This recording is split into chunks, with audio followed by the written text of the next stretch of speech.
Well, it's so great to see everyone. Thank you for joining today. I know this must be a very busy time. We're going to get started. Really, the purpose of the talking stick is to really sort of have you folks talk about some shared priorities, topics, challenges, successes. But before we get into that, let's go ahead and get disclaimed. This presentation was produced under U.S. Department of Education contract number GS00F115CA with Synergy Enterprises, Inc.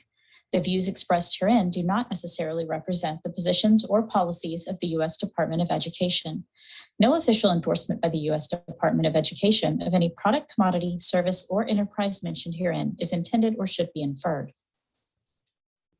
Awesome. Okay, now that we've gotten disclaimed, again, some people, while we're going through the disclaimer, we're popping on. So again, welcome to everyone. This is the August 2021 NAL Talking Circle. Today, we are going to sort of recap some of the work we were talking and discussions from the summer sessions. Also, getting into native language assessment, and then we'll be sharing some upcoming events. Again, the Talking Circle is really for you folks to share maybe some of your challenges and see how your peers are maybe tackling similar challenges, and also to share some of your successes again, so that we can all sort of glean off of each other. No need to reinvent the wheel. And so Talking Circle is a great place to sort of learn from each other. So I'm sure a lot of you know already that Jennifer Leo has left. Right now, standing in as the OIE program contact is Dr. Donna Savis-Burns. She, unfortunately, because of a scheduling conflict, was not able to attend today, but she will be on definitely next month's Talking Circle, which is awesome. Again, I'm Oleni. I am the OIE Technical Assistance Team. I'm a member of that team. I am coming to you from Hawaii, where I was born and raised. I've also been a principal at a Hawaiian language immersion charter school in Hawaii.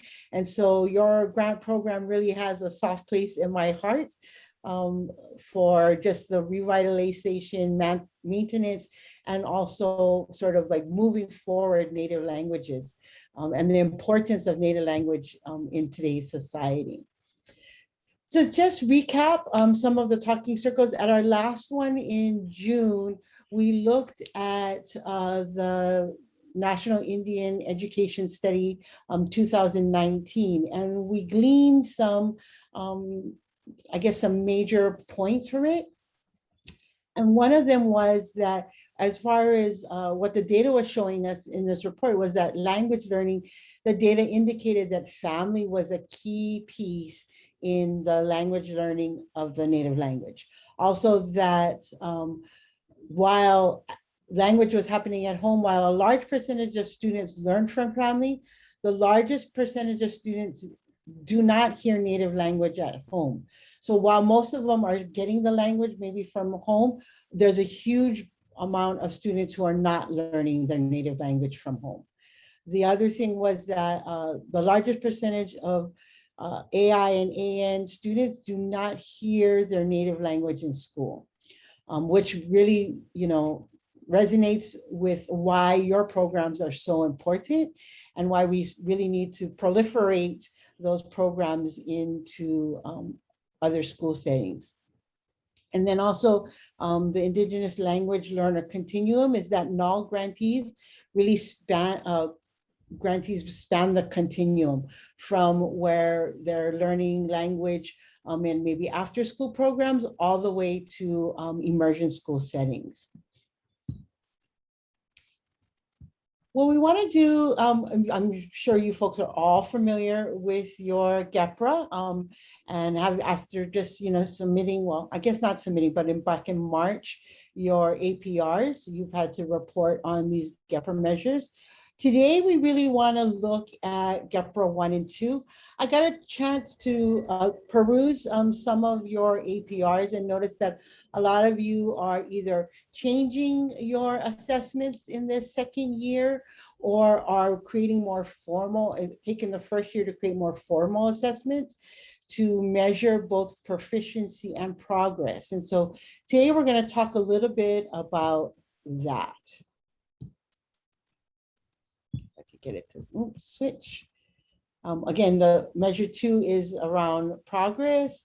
Your measure 3 is around the number of percentage of participating students who show improvement in academic outcomes. And then again 4 is about average daily attendance. So here's some of our discussion questions that I'd like to pose out to the group. Again, this is, you may have done some changes to assessments. So maybe sharing how do you plan to assess native language in this upcoming year?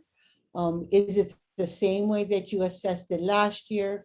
What type of assessment is it? So I know some of you do a range of assessments. Some may be written, some may be one-on-one verbal conversation. Some people do have utilize technology to assess whether students are recording, a presentation and their use of the language. Who delivers the assessment? Do you have someone who you've contracted with? Do you have a designated assessment person, or are instructors assessing as they go? And then how often are you assessing learners?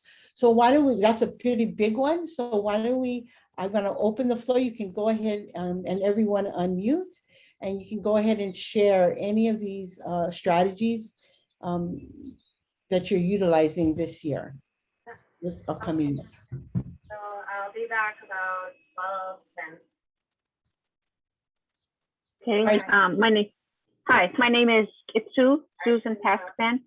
We're with the Yukon-Koyukuk School District. We have 9 schools. We have 2 languages within our district. The one language has 3 dialects plus the subdialect, so it's like having 4 dialects. So the assessment that we initially started with was using a software called VoiceThread. Mm-hmm. And that's because our school district, our villages are spread out. It's about 70,000 square miles apart. They're all remote villages. And with that many students, we decided to use technology. So we did that, the VoiceThread, for a couple of years. And we put options in there based on different topics. For example, if they could, for the very beginner ones, how much vocabulary they knew, if they could answer questions. And then we'd give them like multiple choice and they would circle it. And during COVID, we weren't able to assess the students that spring. So the teachers had to go in, we did a survey, and we had to go in and they said if they felt that the student made progress or if they had attained another level of proficiency when they were in the school before the shutdown. Last year, we tried a couple of different software. We used Flipgrid, which is like a TikTok video for educators. And so we were able to hear the students. I put videos up there on 5 different topics, and they were able to answer back if they knew the phrases. And as expected, the students in the higher grades were able to answer more of the questions, and the students at the early elementary had fewer questions. We also used liveworksheets.com, and that one was just like multiple choice.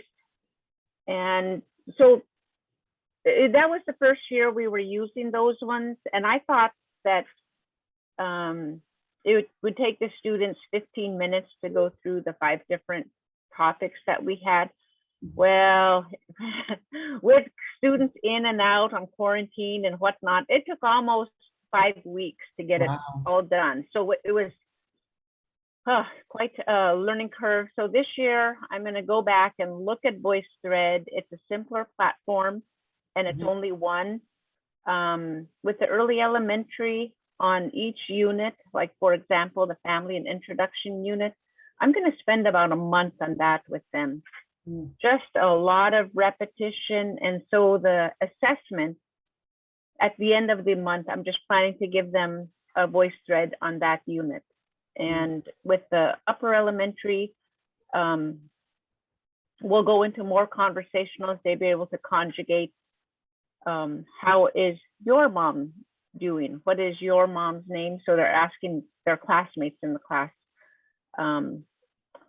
more in-depth questions and with a little bit more conjugation. So we do have a rubric, based on if they're able to utter a few phrases, answer questions. And I do, in our curriculum, we do have a short little story if they're able to comprehend that story and answer the questions about it. Nice. So I think we'll just do more as we're done with the unit, more assessments, and then measure it in that way. Mhm. Awesome. Thanks for sharing, Susan. So Susan, are you the person that delivers the assessment and uses the rubric to measure? So yeah, so we design the assessment. Yeah. And then because we have, I think maybe, I should count them out. I think 18 different co-teachers in our classrooms. So the co-teachers, they're the certified teacher that's actually in the class. I deliver our instruction over video conference, and they're in the classroom with the students. So the co-teachers administer it. I go through training with them, and I put links in their Google Classroom. That brings them right to the tools. As you see, I have headphones. I have a coworker. Yeah. So all the students have headphones that have mics. Yeah. And so then we come back and we score it. And Mhm. then our evaluator looks at the scores from one year to the next. And that's what gets submitted on the GAPRA. That's great. Great use of technology and developing a whole system. Awesome. Thank you. Thank you for sharing. Anyone else want to share what their native language assessment is going to look this coming year?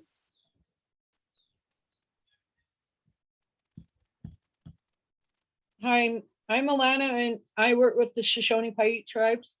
Hi. And I think it's going to pick up from last year because we started late. I was hired in February, and I didn't really actually got to work on stuff. But Yeah. we did manage to get our Paiute teachers into the school through an enrichment program. And some of the kids kind of already know the language, but they're scared to talk it. They said elders are mean. And they don't like being corrected. Our kids don't like being corrected. But I take it maybe this year, our biggest challenge is getting our teachers into the school. We're trying to work with the school right now into getting them back into the classroom. Yeah. And then our school, they're trying to do open school, but it's not going to happen this year. We're hit with another 6 cases of COVID here, and we're a small community. So they're debating whether they're going to open it or they're going to do virtual. So far, all I know the scheduling looks like for next week, because it will be starting next week, is probably whenever they let us in there, I guess. I don't know what's really happening with that. It doesn't sound like we have a language classroom or a schedule yet, because they're still working on that with the county. Wow. Yeah, so we're kind of hit with a lot of things because of COVID. So are the schools going to be providing like online school or virtual school? We have no virtual school set up. I'm not sure if my supervisors know what's really required of them, and I run this by Sarah Brightwell on the OIE team, that I don't know if my supervisors know what's allowable and what's not allowable. So I'm kind of stuck there, and I don't know which way to, like, who to actually go to. I know Sarah was supposed to have a little Zoom Coaching. meeting with my supervisors to find out what was going on and like how to overcome that. Yeah. Yeah. I mean, I know full well how, how to run these things and stuff, but it's just when you got somebody above your head that says, no, you're kind of at a standstill. So right now I'm feeling frustrated with it. Mm. Yeah, I mean, and so it's kind of hard to even get into assessment when you're not in the classroom, right? Right. Nobody to assess. But Yeah. maybe, could I ask you maybe a side question is, I mean, have you folks worked out, like, let's say you're in school and you're fully running, have you folks worked out like the assessment piece for your? Well, we're still working on the question part. Okay. Because we're all kind of new to this, education stuff. I mean, I work with different grants, but they were for light recreation or with the learning center and stuff like that. And it wasn't really it involved the education, but it really wasn't involving the full like assessments and things like that. So we're new to the assessment part. Okay. Well, I'm glad. I am. Yeah, I'm glad you joined today then, because we've got some, people who've been doing it for a while on this call. And so hopefully you can get some ideas for assessments that will help you think about how you want to assess your language learning. Do you have some of this stuff like online that I can like print out or whatever, pass along to my coworkers? Or we do have the videos from prior training, and I can go ahead and get that. I'll put that in the chat. And you can look at the previous, like a lot of trainings that we've held before. Some of them, and also some of the talking circles as well, which will provide information on sort of a big platform. The other thing is that there was the project directors meeting that we had in the spring. I'll try and see if I'll make a note to get that and email that to you, or make sure your program director has that. I am the program director, so you can just email it straight to me. Yeah, and so that has a lot of resources for language. There were specific sessions on language, so I will make sure I get that to you. I'll make a note right here. All right, thank you. I appreciate it. Yeah. Okay, so anyone else want to sort of share how you plan to assess native language in this upcoming year? Maybe something you're changing or something that really worked that you're going to stick with. I have a comment. Hi, everybody. Yate. My name is Dara Tabram. I'm at Naval Preparatory School located in the Four Corners region. I'm the program director for this grant, but I work really closely with our director of the Dinepazad Institute, director of the Naval Language Institute for our school. His position was actually funded through this grant, so we're really excited for his work and his leadership. He's actually teaching a class right now, so otherwise he would be on the call, and that's Mr. Kevin Boleyn. So you all will get to know him in the coming months. Awesome. But I wanted to share that I'm really excited about the way he's thinking about assessment and the way he's leading our teachers towards supporting Naval language assessment. For us, the way that we are doing it is we're thinking about our summative assessment. So we use the NAVO seal of bilingual, the bilingual proficiency seal.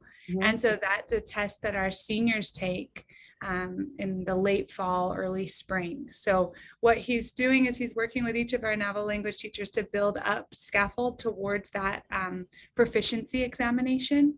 So it's been really helpful to know what the assessment is, and then to be able to work in our 4 years of Naval language classes towards that goal. Our school does require that all students take those classes for all 4 years. So it is a requirement for students to complete that coursework. And it's really exciting when he talks a little bit about the ways that the teachers are going about to develop these assessments collaboratively and also using vertical alignment. So I would just really encourage you, like there's so many resources out there, especially if you get some of the teachers on board within your schools or community, they know how to do this backwards planning. And backwards planning is a really effective way to support curriculum development. And really, when we think about assessment, it has to be meaningful. And it's not just about the way that we assess, it's what we're assessing. So knowing what content you're hoping that your students have mastered. And then also really being clear, I think, within the classroom environments or the language learning environments, to know that assessment's not final. It's a way for us to take a moment in time and understand where reteaching might need to take place and how we can support the learners in our classroom. So I think we get scared of assessments because it sounds so big and mighty and data driven, but it can be a quick check-in with your students. So when you look at the way that assessments can be created, they can be authentic to your community and your culture and language. And I think that's one of the reasons why I'm so excited about Mr. Bolin's work. Yeah, that is awesome. And yes, I mean, I'm just like, yay, Dara. Yeah. I mean, I think both your and Susan sharing about the teachers being intimately involved in assessment really makes the difference in the classroom. You know, that's one of the challenges with these assessments that get created someplace else, is that they're not relevant to what's happening in the classroom. But when teachers are doing it, involved in it, then they rethink their whole instructional strategies, and they are, focused on, and they're selecting things that matter, right? I mean, so it's not these random, so their curriculum all aligns to the assessment. So yeah, I totally agree. Whatever you choose, and that's the great thing about the NAL grant, is that it allows you to create your own assessment and to have, as your stakeholders involved in it. So yay, that's exciting. I like to share too. Go ahead. I am with Albuquerque Public School Indian Education, and I teach 3rd through 8th grade. And the assessment that we use is called the ODLA. It's the Oral Language Genet Assessment, and it comes out of Window Rock as well. And then it's more like one-on-one. You sit down with a child and a student and test them one-on-one, and it's kind of lengthy. So we're using that assessment, and it has to do with the receptive language and also the expressive piece. That's what I'm doing right now. I'm actually testing. I started last week, and then this week, hopefully I'm done by tomorrow.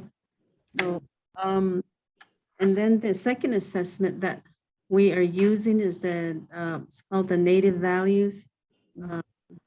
Those are the 4 core values that we implement into the lessons, and then students will respond to the questions that they have. This one is done through computer. So I'm sharing them through the Google Docs, and I'm able to see what my students are typing and Nice. monitor them from a distance. And then also, but for like the 3rd graders, they're still learning how to get into these documents. So then for them, I'm just doing hard copy. They have to respond to these questions. So Yeah. That's what I have for our department, Albuquerque Public Schools, and I'm sure that the Zuni is the same as well. So Awesome. Can I ask you a follow-up question? You know, the one-on-one assessments, how often do you do them in a year? Well, it's embedded in our lessons, so Throughout the year? throughout the year, and then we introduce each one. I would say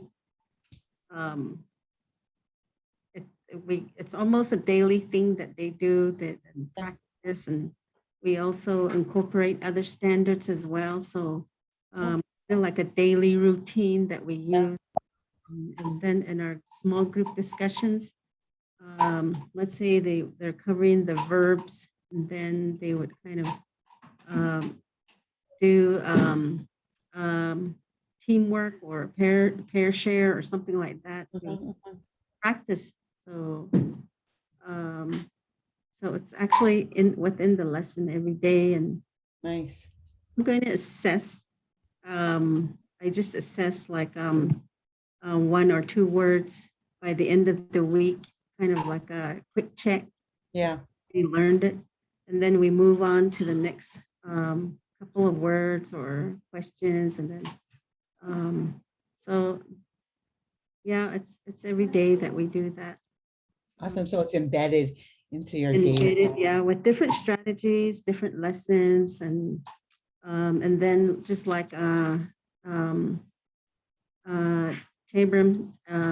said that it is within our lessons. So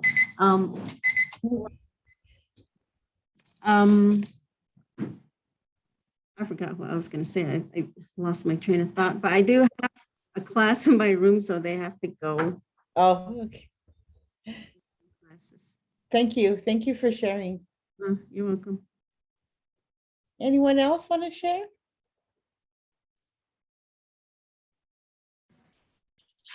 Say, I got a question for Charlene there. Is Albuquerque in person, or are you guys distance learning? Good question. Well, we have the face-to-face learning. So then we have the students that have their Chromebooks in class, and they bring it to the class. And if I need to share something, present something through Google Slides, I usually do it on there. And then at the same time, they're facing me. And so it's face-to-face. For some students that are, let's say, it hasn't happened yet, but if one of them catches COVID and they're out, but they're required to stay out for at least about 2 weeks, then they're virtually online from home. So, but they have to have a doctor statement saying that they're okay to go online. So. Miigwech, I appreciate it. Thank you. Bonjour, everybody. John Bobolink, Indian Education, St. Paul Public Schools, Minnesota here. Our focus is to enhance the Dakota Language program that we offer through our school district. Pretty proud of what we accomplished so far, offering Dakota Language pre-K through 12th grade. But the NAL grant will help us to enhance, I believe, what we've offered. We also offer Ojibwe language too, as well. And we discovered that our Ojibwe was a little bit further along in the development. So the NAL grant, we're looking to really help us catch us up to pace with what we offer for Ojibwe. Nice. The assessment piece, I think we're fortunate. We've got some pretty good community partners that are going to be contracted out to develop that assessment. That's our, I believe that was our goal one, our year one goal, or to have that ready to go for here. This will be our second year of the NAL grant. So we'll implement that, assess our students. I'm thinking our plan here, if I recall correctly, is 3 times throughout the year, once at the beginning, once in the middle, and then once towards the end of the school year, just to kind of get a snapshot of progress for our students. I do believe it's a combination of written assessment and listening and oral assessment. But again, I haven't had a chance. I haven't worked that closely. We've got other folks. Just recently hired our project director for that, our project coordinator. So we'll be getting updates as far as the assessment piece goes, but that's kind of how I remember our plan to move forward with the assessment piece. Okay. Thank you for sharing. We look forward to hearing the progress Yep. with the new coordinator. Anyone else want to share? I can't see if we've gone through everyone.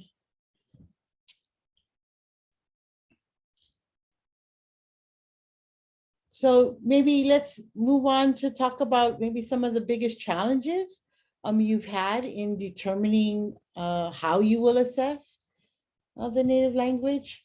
I know I've heard a little bit about, having students is a good thing when you want to assess language, but maybe other challenges. I know, John, you kind of mentioned you just got your coordinator, so definitely having the right personnel, and Dara mentioned the hiring of their new person, so definitely having the right personnel in place can be a challenge. Are there any other? Yeah, go ahead, Dara. Sorry, I have a question. This might be too specific, but I am wondering.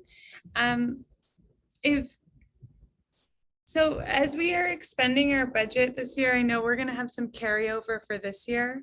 And I was wondering if we were able to allocate some time during the school day for our teachers to work on the assessment development. Could we pay for part of that time using this grant?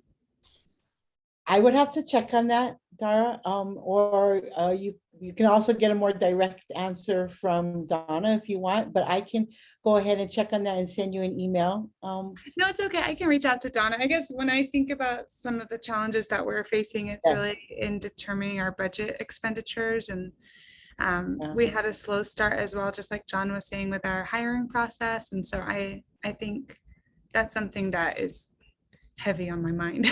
Well, I think if we can't, that's okay if it's not something that we can go into at this time. I think if you take in light that part of the development of the assessment is also professional development, right? I mean, it's really helps teachers as they're engaged in it, learn to provide input and then develop the best methods to assess, is really developing their own professional development. So I can't say whether or not it would be or not. I would check with Dara, but with Donna, but I really think it is, you can make a strong argument around professional development and then Got it. And we did budget for consultation with staff. I guess my question is more on this supplement versus supplant, if we're able to pay them during the school day. But no worries, I can follow up with Dawn on that. Thank you for helping me, even just talking it through with all of you. Yeah. And I want to go back. Also, I was going to ask John a question, but I know maybe this would be for your project coordinator about, I know you have a consultant that is developing the assessment, but who are the stakeholders that are involved in the development along with the consultant? I would say it would be the staff here in St. Paul that are the stakeholders. I would also say we've got the local entity who developed in that assessment, and they've other stakeholders would be our other partner, that are involved with this grant. Great. I do think that I will probably run this by our parent committee as well. So they'll probably the other stakeholder. Yeah, that's great. Well, I mean, again, when you get to control the assessment and develop it, you can make it very transparent. And so parents know, community members know, students know, teachers know. It just doesn't become this boogeyman. Okay, so what other resources or tools do you think would be helpful in developing your native language assessment?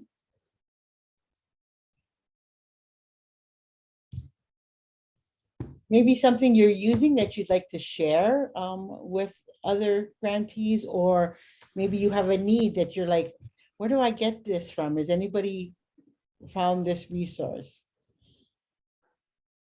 I think with us having so many different co-teachers, we just need that professional development time to go over the curriculum with them and then give them strategies and skills on language teaching methodology.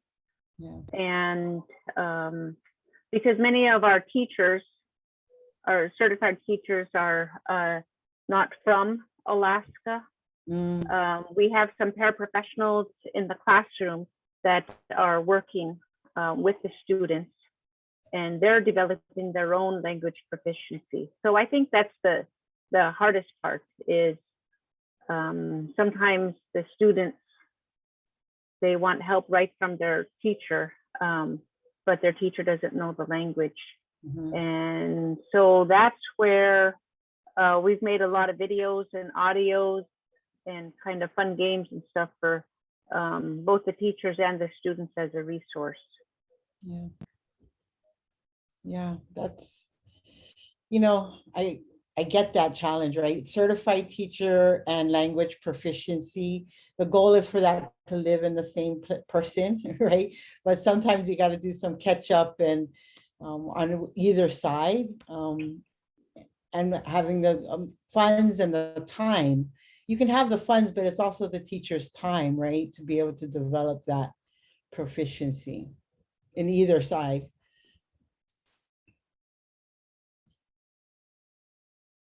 Okay, this is great discussion. Thanks, you guys. So when we get into the native language proficiency of progress, here's two big questions with some sub questions is, what does native language proficiency mean to you and your program? So we talk a lot about proficiency, and I'm guessing, like when I hear Dara, I'm thinking there's you have 4 years, there's different levels of proficiency, but maybe what is the ultimate measure of proficiency that you're looking for? And even, do you have sort of scaffold proficiency levels, whether it's based on age, sometimes it's grade level? How are you sort of determining that and defining that within your program?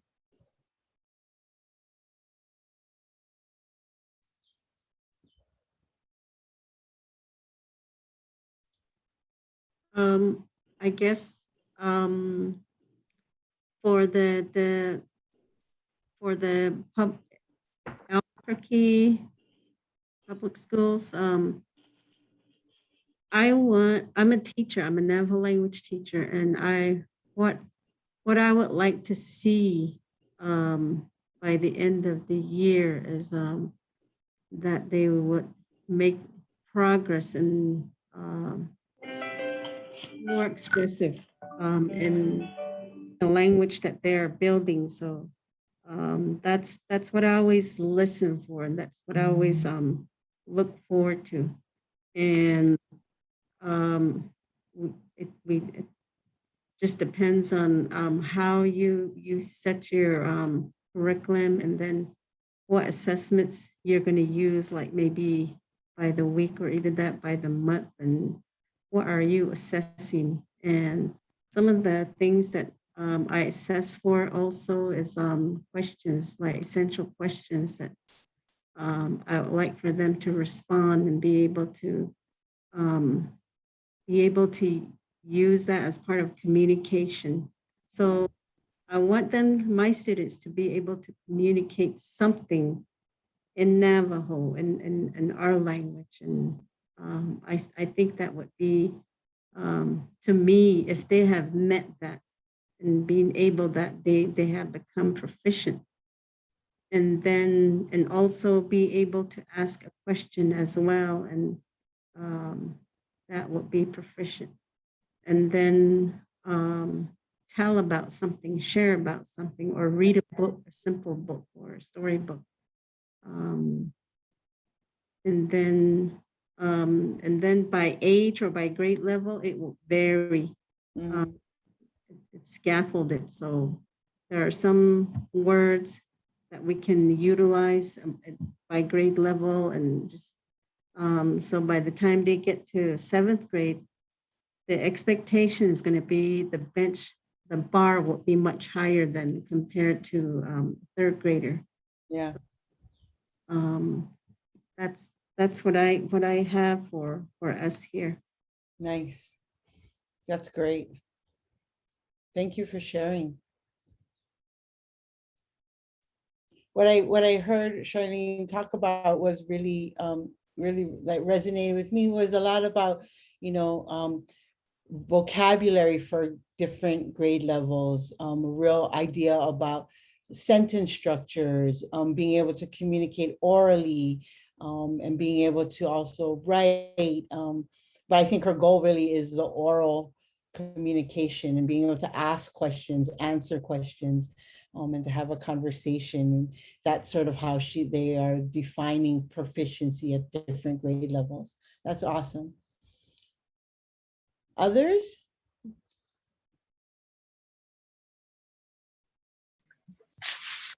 I can share out from St. Paul. So without having an assessment in year 1, we took the approach as all of our students are at the beginning part of their learning, and none of them are at their proficiency. I think, of course, we'd want to have fluent speakers. That would be the ultimate outcome. Yeah.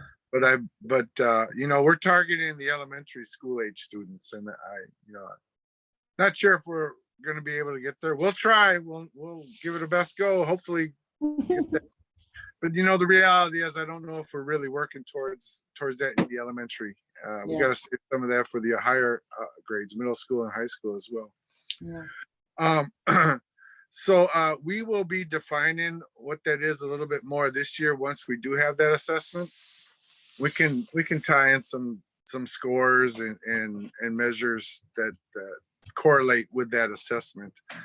I hate to think that way, because I don't want this assessment to really turn into like a standardized test. I think it's much more than that. I heard some folks mentioning that students are comfortable even speaking their own language. I think that's just terribly sad, but it is the state of where we're at with our native languages.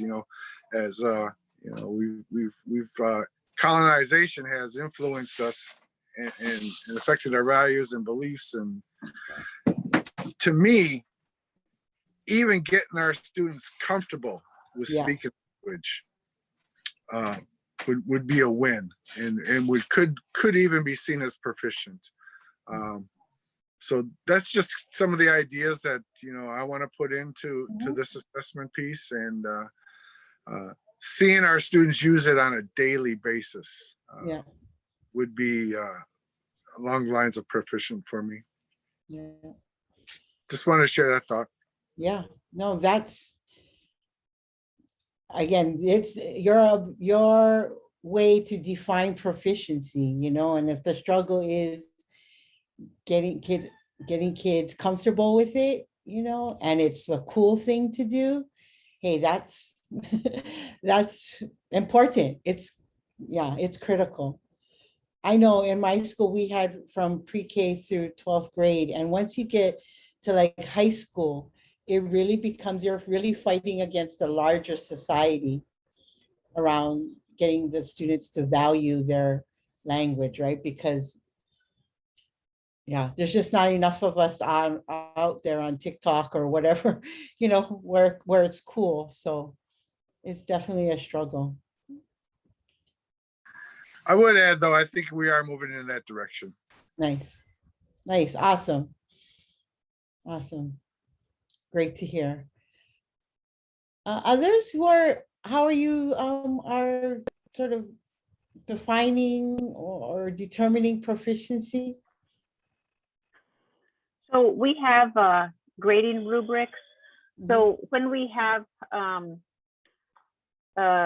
we measure how much vocabulary the students have gained over the year, or if they have been able to make sentences.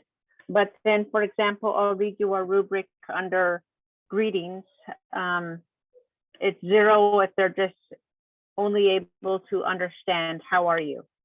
And then if they have a 1-sentence greeting of people, like if I ask somebody, how are you? And they say, I'm happy. That's usually the ones that they all know, that one.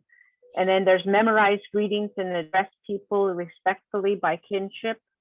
And so if they're asking someone, how are they doing? Or how is your mom doing? And that's that conjugation part, changing the verb. Right.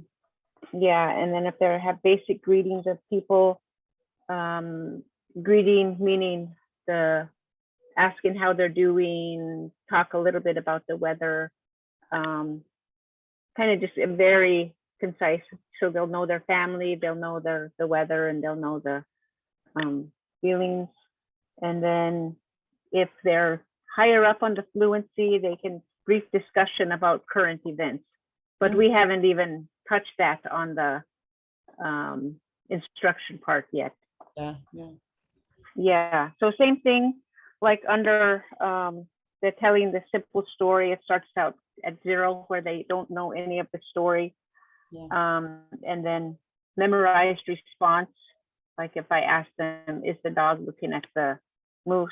Then they can answer, yes, it is looking at the moose. Or and then if they're able to tell more parts of the story, the moose is chasing the dog. And if they have a few mistakes on there, then it's 1 level. And then another level, like the last level, is complex multi-level responses.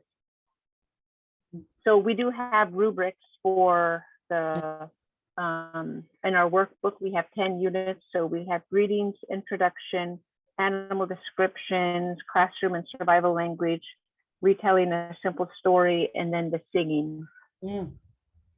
So we borrowed, when we were designing the assessment, when we got the Elder Grant, we took a look at a lot of different ones that Sarah Brightwell had shared with us. There was like the Dakota assessment. We looked at some of the Hawaii ones and kind of designed our own based on that, the oral language and then the written language. Yeah, it's all, I mean, there are things out there, right, that you can kind of get a sense about what you would want to include, and then you make it your own. But it's kind of helpful to have, instead of just staring at a blank sheet of paper going, how do I assess? To sort of look at other native language, what other people are doing. So really those resources. And Alana, maybe I can grab some of that for you to share. Yeah, well, we did a small assessment before, but it was based on community wide, because we wanted to see just how much of the community could talk in our languages. And I think out of the 140 people, because we're such a small committee, only 1,500 or so people that live here, rest of our people have moved off reservations to go to college or whatever they're doing, working outside, because we don't have the the employment here. Anyway, we did an assessment, and out of the 140 people that answered, it was like they use it in home, but they don't use it in school. Most of them were children that answered and said that they learned through the school, because we do have a Shoshone teacher that was in there for about 5 years already. So most of the kids have learned Shoshone, but she's never really had to do an assessment. She's really never had to do like curriculum style lesson planning. any of that stuff. So it was kind of new. And like Yeah. I said, when I got on, I wasn't really sure, where to start. But then the more and more I got into it, it was just like, oh, okay. I used to be a teacher There you go. of the language. Yeah. So I did lesson plans and, I prepped before I would go to teach Right. wherever. So I kind of had an idea. And then so we ran a community assessment, and that's what we got. And we got a pretty good number of people that really kind of know both Shoshone or Paiute. And so it wasn't too hard, but this, the assessment for school, I guess the proficiency, I feel like it's a little bit different than the one we did. Mhm. And so that's why I was kind of stuck at like, what kind of questions do I ask? Right.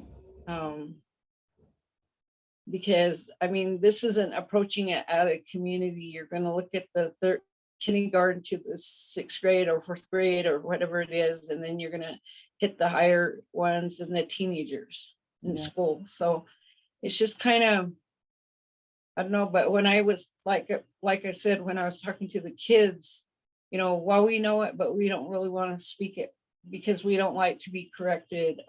Elders are mean, getting responses like that. One boy even told me, I don't want to be Indian. I don't want to speak Indian. I don't want to be Indian. And I was like, I kind of took me at a standstill because I guess I wasn't really expecting that. Yeah.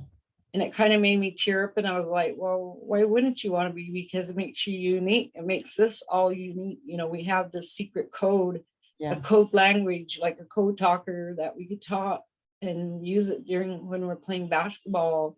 Right. Or we're talking in front of people. We don't want them to know what we're saying. We're going to speak in our language. And he's kind of stopped and he's like, looked at me and he goes, is that right? And I go, yeah. I said, if you say these words, and I told him a few words, and I kept saying it so he could say it right. Mhm. He goes, oh, okay, well, maybe I'll try it. So, it's kind of, Yeah. we're kind of have to like retrain or relearn I have our kids relearn it, even though, their parents speak it. A lot of our kids won't, because either they get corrected or they're just told that's not how you say it, Yeah. And so I started talking to the parents and telling them, learn how to use your words correctly. So that way it'll be a lot softer, Mhm. or speak it in your language. Because when we speak about our language in our own language, I said it's a lot softer than that's not how to say it. Right. Yeah. So just practicing with the people, and teaching them English, I guess, words to how to say it in a softer way or in Yeah. our own language, that kind of helps. Yeah. But we're going to keep working on it. We have 2 more years after this year. That sounds awesome. I think you're moving forward, and I think again from your peers, you can learn a lot of what they've already sort of gone through, and you can share your learning and what you're doing as well. Mhm. I think one of the things, before getting to the question is, I think a lot of people shared is understanding what sort of the goal is, or what is the end result of your language instruction that you'd like to see, and then work back from there, like Dara was talking about, mapping it backwards, but starting with what that language proficiency definition is for you. Mhm. And that's just basically, what do you think you want your kids to be able to do in the language? And then maybe the questions will come for you more fluidly once you've sort of determined and set that. Yeah, through the summer we had language activity days, and we had it was like little community get-togethers, as much as we could with the COVID stuff going on, but we kind of cut it off this month because of the cases rising. Yeah. So we've done a lot of singing, the meaning of different things like the plants, wildlife. People been Nice. going on hiking trips with the elders have been going, where they're cooking traditional foods and talking to the kids. But I don't know, I guess I kind of get stuck when I see that word assessment. Yeah. I think about it. Yeah, I know. There's a lot of baggage that comes with it, right? I mean, there's a lot of like, what does that mean? It seems so daunting, but you got a whole bunch of peers here that can help, and then I can provide you some information as well from previous training, so we can get that to you. Okay, Okay. awesome. I'd appreciate it if I get samples of, like questions that they had, they have done in their assessments. Because I Okay. take it some of these people have already, done assessments before. Yeah. Yeah, and I think Just to get a general idea of what I should ask. okay. All right, I will I'll talk to Sarah, because I think she, like Susan said, she sent out some other samples, and maybe get my hand on that and get you an email and send all that resources to you. Okay, sounds good. Perfect. Okay, so we're winding down. I would really like it, if you folks, for upcoming talking circles, if there's any topics you want to make sure maybe we can get together and talk on, maybe hear from your peers about, maybe you want to share something you learned and tried, that would be great. And then we're going to move on. We also have this Padlet, so you can always input and provide information about topics you want to cover. And then we also have, you should have received email or communication from Julian, the director, about grantee feedback survey. You want to make sure you complete that survey. It takes about 10 minutes to complete. It's really helpful. Your feedback provides valuable information, talking about data and helping us use that data to provide services that are meaningful to you folks. So that, if you could get that done, if you haven't done it already by August 31st, that would be fantastic. And then for our upcoming events, again, we have the next NAL Talking Circle. Donna will be joining us on that talking circle. That will be September 23rd. And then, well, that should be August. So September 30th, we have our office hours. Again, that's an hour. If you have any questions, you can come on in and join in at any time during that hour to ask your questions regarding your grant. And then we have trainings coming up. We have the trauma and resilience training coming up. It's a 2-part series. The first is on September 14th and the second on the 16th. If you haven't registered or would like to, you can go ahead and email the OIE at seiservices.com and get that to us. Additionally, we have the mental health first aid certification training coming up. Now, this is a little different training in that there is some pre-work you have to do, and it is 6 hours, and you need to stay for the entire time in order to receive your certificate. As you can see, we have a few seats remaining. If you want to pre-register, you need to send an email to OIE at seiservices.com. You want to include your name, an email, and a phone number in order to get pre-registered. Again, those seats, we have only 3 seats left, one on the 21st and the other on the 22nd. You want to look at those times because they are different times on the different days. And so you want to look at what that time means in your time zone. Also, as I'm going through the last slide, the event poll is popping up. So please go ahead and take a couple seconds to complete that. And then just our contact information. Again, Donna Sabas-Burns is standing in as the program officer. So if you have any grant questions, you can go ahead and direct that to her or ask her. You can also email the OIE at seiservices.com email if you have any questions, and we'll get back to you on that. Also, if you haven't joined our Twitter account, you can follow us on Twitter at OIE Indian Education, Indian ED. That's where we are putting up the latest information regarding maybe some grants, any research, upcoming events that are happening, any kind of training, and also just resources that might be interesting to you. So you want to go ahead and join us on Twitter if you're a Twitter person. Again, I really want to thank you for your time and your sharing. You're such a valuable resource to the NAL. It was great to see you folks again. And I will see you next month at the next NAL Talking Circle. Take care. Take care. Be Aloha. safe. Aloha.